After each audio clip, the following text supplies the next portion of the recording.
been lucky enough to direct over 20 of Shakespeare's plays, and many of them several times. And so when I saw the intersection between Shakespeare and the opera, I felt like this would be a good challenge. The specific time setting is very clearly Risorgimento, late 19th century, really in Verdi's specific time. I am interested in the psychological world, how someone like Otello, through the prism of Boito, through the prism of Verdi, through the influence of Ibsen, is trapped inside of this psychological problem of his perception. What do I trust? What do I believe? Which thing is true and which thing is not true? That leads to a world of glass and stone. The engineering feats and capacity of the Met will be challenged by this particular set.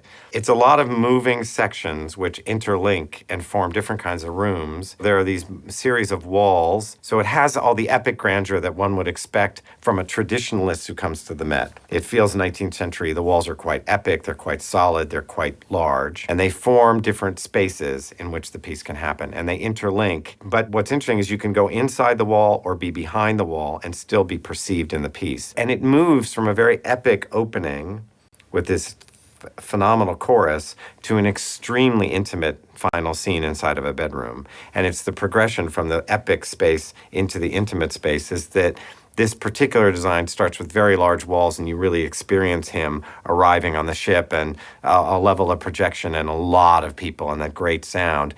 But as the piece moves along, these interlocking walls keep reshaping themselves until you find yourself in a very intimate, very confined, very small bedroom. The clothes that I do really are on the darker side because it's wintry and it's a world of Cyprus, in the middle of storms, etc. And it's nighttime and the party for a lot of it. It does feel like a lot of it's kind of nocturnal.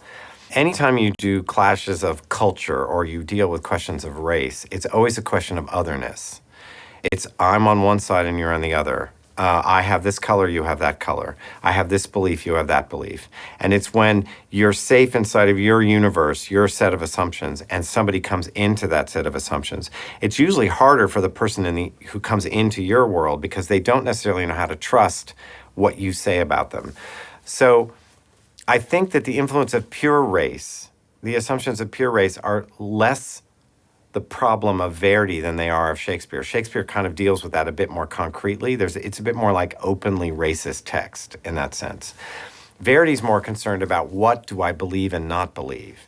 Well, I've had a little bit of time with Antonenko, and he's amazing. He learned the part by spending 2 years with Riccardo Muti being taught the part. So he has a deep, deep understanding of Verdi and a capacity for the nuances of this character in a way that very, very few singers in the world, maybe nobody in the world has, and that's pretty extraordinary. I was lucky enough to work with Sonia Yancheva last year. She's just spectacular. She's unbelievably beautiful, pure sound, and a great gracefulness as an actor and extreme openness and vulnerability. Giacomo is somebody who I've seen here in Rigoletto. He has the kind of extremely ferocious masculinity that I think is very good for Iago. If you look at the history of theater in general, the achievement of the Renaissance is to elevate certain stories, particularly the four great tragedies, to a level of accomplishment and voice that hadn't been experienced in Western literature. And when Verdi and when Boito took this form and applied it to the level of tragedy that was accomplished by Shakespeare, I tend to believe that the entire capacity for tragic expression was elevated again and brought to a higher level.